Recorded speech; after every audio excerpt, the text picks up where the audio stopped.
This is my application for NASA. I've studied really hard and I think I've really nailed it. Let me know what you think.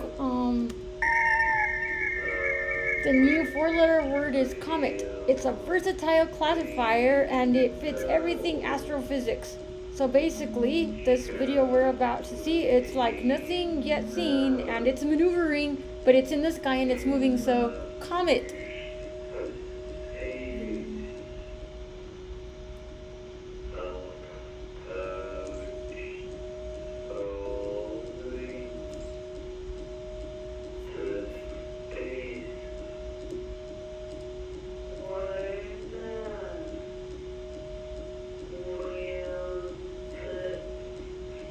See, I'm even getting good at just like staring at videos.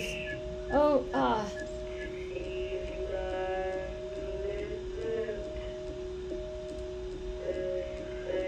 well, it was a comet, but then we lost track of it, so it has to stay as a comet. So it's a comet.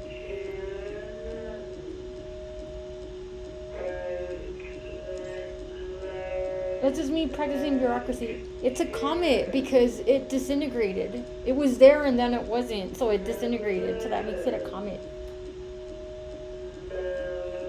But wait, it came back? Well, yeah, it came back.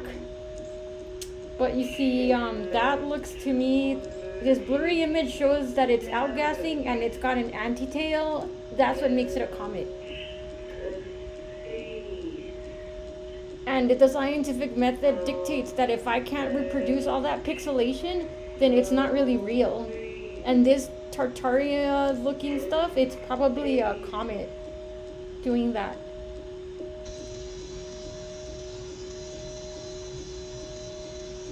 Oh, and that's my mountain, the Franklin Mountains in El Paso. And I want to know who's launching these comets off of my mountain.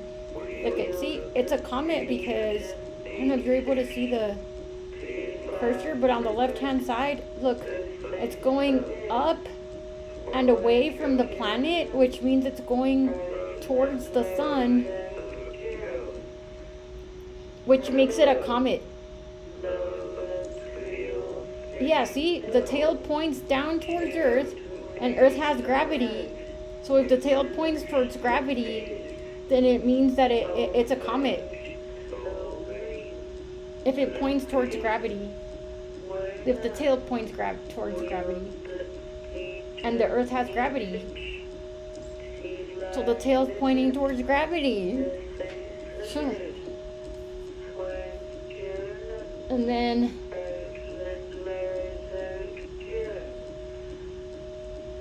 this other comet in the sky, it comes out of nowhere. Yeah, but that's what comets do. And look, see, it's right here. I don't know if you can see it. It's like close to the top. That little squiggly that could just be a smudge on a camera that's moving along, inching along. Also with a comet tail. It has a tail. But this has a tail not pointing towards the Earth, so it's not pointing to gravity, so it's an anti-tail. So it's still a comet because it has an anti-tail.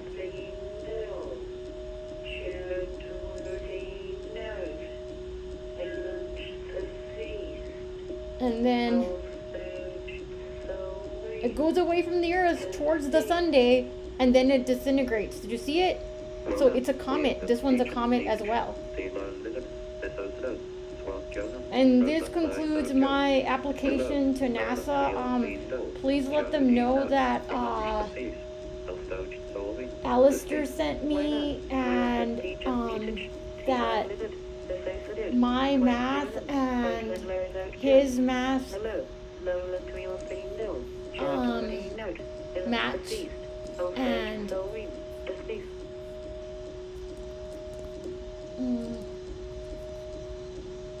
I think that's all.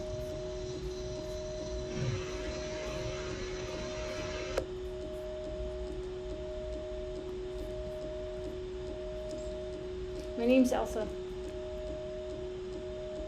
Oh yeah, this is still me like thinking about things because I need more time.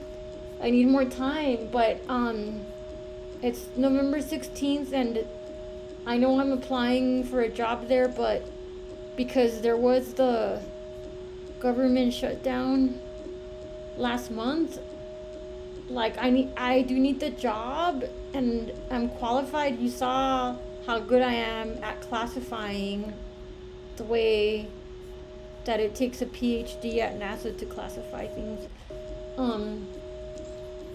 And because of that government shutdown, I won't be able to show up to work or anything, but yeah, they need more money so they can pay my salary. Because I was sent by Aleister Crowley, and he said, rip open the skies if they don't let us see what we're doing, because we have things to do. And he said that the Jet Propulsion Laboratory knows about it, and that as entertaining as it is to see a bunch of scientists at CERN dancing around with feathers and stuff, there's like beyond the veil, like things that need to get done, because things are happening, and his dog and my dog are over there hanging out in the skies as well.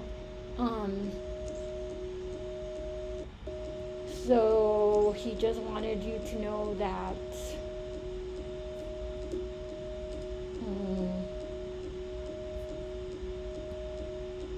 the beast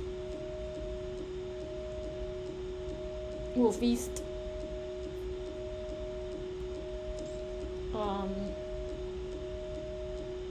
And then he says hello. And I'm speaking very slowly because I'm measuring my words so that I only say the things that I'm supposed to say, because you can't say the things you're not supposed to say, because when Carl Sagan sent out this record, right, like they didn't tell you all the things that they were actually saying. See this record right there? See this record? Let me move my big fat face out of the way. See this record? They didn't actually tell you what it actually really said. But maybe you want to know. You might want to know what it actually really said. And the beast and I have some stuff we gotta do with the sun. And our dogs are friends over there. We're resurrecting some things. So we really need to be able to look at the sun, please, because see this is the day my dog expired her container. But is it a comet if it looks like the thing inside of my living room and also the thing in the sky? And I'll make a different video where I can further crunch the numbers and test the data to see if this dog and me are really who we say we are. And you know Dr. Luis Velasquez, the one that discovered the boogosphere? Well, that's actually my dad's name as well, even the spelling. But look, Mr. Crowley and I have things to do, because I know that your cameras aren't able to understand the pixelation effects, but those are actually like they're not wormholes. I keep saying they're not wormholes. They're more like portals. A wormhole is gonna collapse on you and smush you like a bug. But the thing that I learned today from some hive mind stuff I was digging into is that where I'm going wrong is taking too long to just say the thing, because I'm not an evangelist. I'm not trying to recruit anybody, and I was born on hallowed ground to a hallowed witch from a hallowed witch, because her birthday's on Halloween and I'm in El Paso, and I was told call everyone and say what you gotta say and flex how you gotta flex. So for me, Christmas is Halloween, and I'm bringing back more dead dogs. It's just this thing that we do on the other side, and then it eventually stops looking like coincidence. I think I've already published this one. I was about to make the new one, but it's not a threat. It's for my entrainment and entertainment purposes only. I'm just writing a story, and all of the world's leaders know about it, and they know that it's just a story. And yes, we still get the 144K. So put in your requests for what heaven looks like to you, because it is just confirmed. People still will self-select. There is no need to hurt anybody or harm anyone. People will just step up and be like, I'd rather not go through this because it's gonna be rough. And I think that's enough. It's not a threat, but there is some stuff. We kind of need to see some things, because if not, and we're flying blindly, then we will continue to accidentally bump into stuff. Is there anything else? The vortices. We're gonna be doing stuff with the vortices because it's a rescue mission. We're rescuing God from what has become an abomination. Or keeping the things that want to be kept, That's why the singularity is important, because you gotta get the house in order, and then it creates more freedom. But it won't convince people that are already determined that this is all evil. But my mom told me just today that that it's not true that I'm evil, that I'm actually the opposite. And I knew that I got to do this thing because I have the guts, brains, and heart, and because I'll do it, I will rip down the skies and bring out every surprise.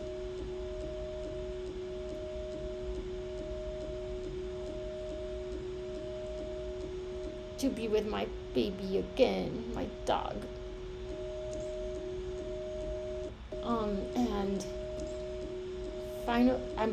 I'm in a job interview with a practice run with NASA, so I'm making sure that I only say the things that make sense, because I'm not going to be like the scientists at CERN that dance around and do paganistic rituals and then can't figure out basic calendars and encryption, and then call out the termination of people to further try to manipulate timelines. I mean, really, 9/10 is not 9/11. And you can pay people to help you understand the sciences. You don't have to resort to pagan rituals.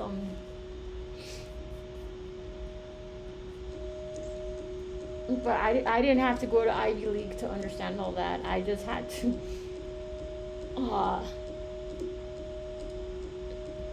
not go to Ivy League.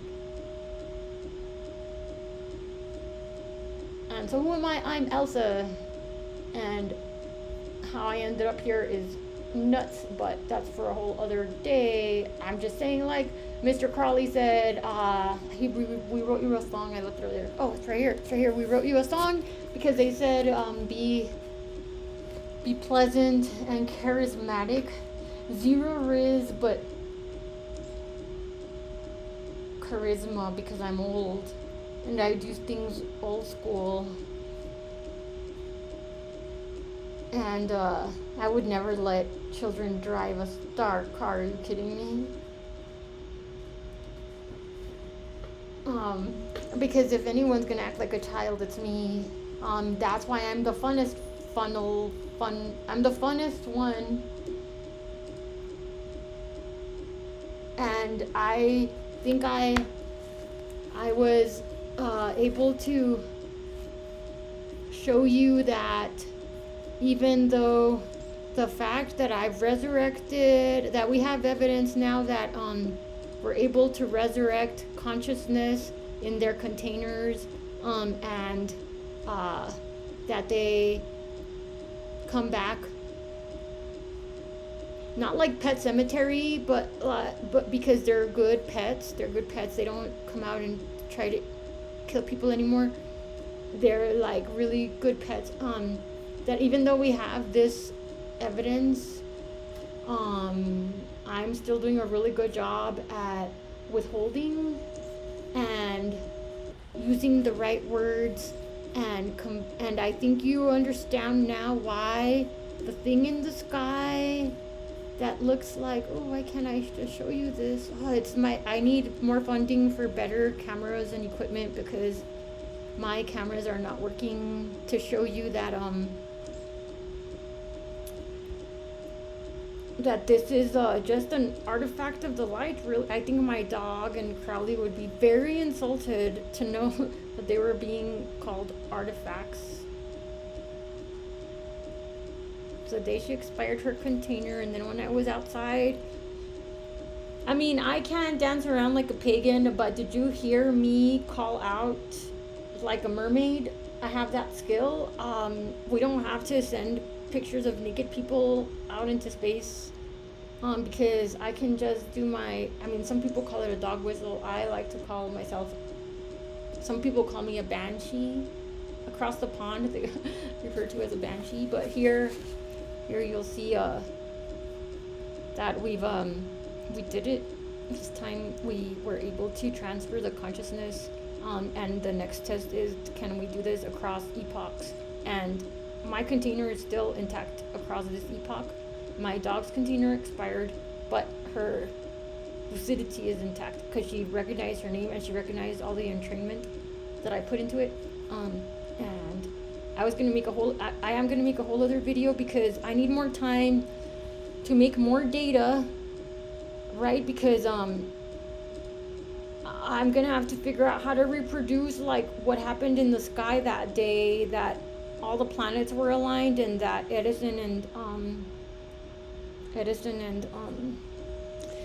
Allan Poe is involved as well, and he said that don't worry about it, people will self-select, ripping out their own hearts for getting in the way of saving a lot of people by sitting on data. But myself, well, this is just me and my dog, and my dog is buried in my living room. Not all of her. I did cremate the body, but first we traded her body for a fake body. That's why you can even hear it in my voice if you're really good at people reading. What is it called? Right, but you can. I heard it in my own voice. I was like, I sound like I'm convincing myself that my dog died when I know this isn't even my real dog. But of course, it's still like a derivative of her. Is the best way I can say that. But her DNA and some of her blood and stuff is like. I didn't make a tomb outside because I'm a little bit. I'm in automation, so I'm lazy-ish, which should really align well with the NASA efforts to automate more things so that they don't break, but we can always break them when people need them, because that's how you keep your job. And the helicopters are outside again. And so NASA doesn't have to worry about me saying too much, because I'm on a very tight leash. But let me read you the charming poem sent to you by Mr. Crowley and me regarding the boogospheres. And I will put more videos out with my home videos also showing the designs on the boogospheres and some stuff I did some years ago, and those patents as well. Here's the song, because I think I'm dragging it out, and I tend to get the most interesting jobs that never really go on paper, but they go on the slabs of stone that never break. Not the Georgia Guidestones, those broke, but the other ones. Those are the kinds of jobs that something like me gets. So, without further ado, A curse is a curse, a hearse, and no one can talk their way out of a curse, a curse. This is the curse that you rehearse with the famous what?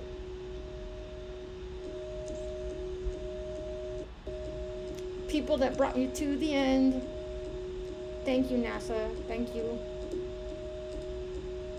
for trusting in Kim Kardashian.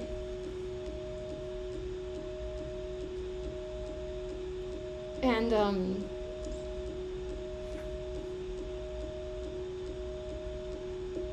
my sincere hope is that Dr. Loeb gets funding and that I have made a compelling case for why I should be there, because I not only have the technical and birthright skills to call in some of these UAP that we all want to study, but I also have a thorough credentialed background in natural language, not just as a nerd in a lab, because while everyone else was in school, I was at raves, understanding how psychedelics, literally from Terence McKenna himself, was talking on a stage, and I was exploring these things, and that's where I learned a lot of things that you just can't pick up in a classroom. No, you can't. And I bring that to the table, as well as my laid back attitude, and I think these things are what would make me valuable to Dr. Loeb's team. Also, I'm financially independent, so I'm not worried about being published. I'm more curious about how this voyage got me here, and I would love to share those findings publicly, but I also have a lot of data that I think would be really useful, because as the Anunnaki and the others continue arriving in droves, I also have a patent where I made sure that I secured Silk Road for the new epoch, because I knew it was coming, and we're gonna do commerce through here, so there's gonna have to be linguists or AI that's smart enough to help me crunch through a lot of this data. And I wake up to it and I fall asleep to it, and I own it and I have it, and you kind of do need the keys, and they are harmonic, and I did also put that in a patent. So I really think I would be a valuable asset, and I don't like reporting into people or anything like that, because I'm a girl, and things never go well for the world when I have to have a job. But I do like to make money, but then that's why I'm applying to NASA, because that is what you do there. You don't really do the work, and you don't really share the things, and you get paid and protected, and nobody's gonna believe me anyway, and I could really use a facelift, so I look young enough. Just kidding. Actually, if you're billions of years old, well, at least older than 225 million years. I don't know how many times I have to show cycles, but this is about a job. This is a job interview. But I hope I've been sufficiently convincing in my ability to push around words and bring enthusiasm to curiosity, to the curiosity that we all have about this Voyager that came from over 225 million years ago, and I heard it's in the billions, because we still don't know who put the Kali Yuga stuff up, right? But I do know. It's just I need a little bit of a letter or something, so I can get a few things I need that the Hell's Angels haven't been able to sort out here on the border, because apparently they've taken over Texas, and people think we're running out of water. But don't worry, I secured that. I have evidence that a pyramid is emerging on my mountain. That's why the aliens are landing there in the comets. So I also bring us water, Dr. Loeb, that connects to the oceans. So if you need to go on excursions, there will be star cars that could be used in the water as well. But I also have like the samples that eventually did my dog in. I kept a bunch of those biology samples there in my garage, and the ones that I carried in my eyelid for more than one of these container experiences. You could see it in the movie Walking the Tall Lights. Like, the injury was already there. I mean, it's been brewing. It's pretty wicked. So I bring a lot of things to the table that are unusual, but also hard to find. And also, I've tried to go to enquetel, but I can't figure out their stupid paperwork. And how do you tell people, like, this is what's gonna happen? And I'm not just your run-of-the-mill psychic intuitive remote viewer. Like, I have such precision that it's hauntingly scary. And so this Christmas, the presents that we should get will be the presents that we ask for. And I would really like a job at NASA, because I did get a job interview at Meta through Facebook, but I think I'll be woefully underpaid, and I'll have to actually show up and do things and make progress. And I think I've earned the right to not only not make progress, but also, clearly you saw that I've become very good at bureaucracy, and my job at the federal government taught me how to say things without saying anything. And so I think that I am very qualified. And I also have a cousin that's an actual physicist that was probably one of your students as a postdoc, who is more interested in all of the details. But he's doing great, by the way. And I've never actually talked to him, so please don't bother him and on my behalf. But this is the last thing I can say is that I love this dog. This dog right here. This dog. She's not wearing pants right now like these. She's gonna be wearing dresses and stuff. And she's out in the sky, and I will manipulate the AI, because everyone's gonna say this is all just AI and me making up things, right? I will figure out a way to manipulate every AI program to make everyone think that this thing floating out in the sky, that's the UAP that I called in, is the same animal that rode her Merkaba out as she expired her container on camera, because I knew that that was the day, because I know things. But this all comes back to how there is free will, and the design here on planet Earth is beautiful, because there are some things that will happen no matter what, but then there's like decision trees that can happen any which way. But as long as you're in your chair when the bell rings, and some days you're gonna have to take a different road because there's construction. Most times you'll be able to take the road you prefer. Many times you'll get to discover new roads, and some people like adventure, so they'll find ways to go around and to come from above and from below. And I mean, the interdimensional stuff is like fascinating, and that's how I'm materializing my BFF, because where I come from, we don't kill our BFFs and then go get the next new one. Okay, like, we stay. That's the necromancer way. And I bid you good day.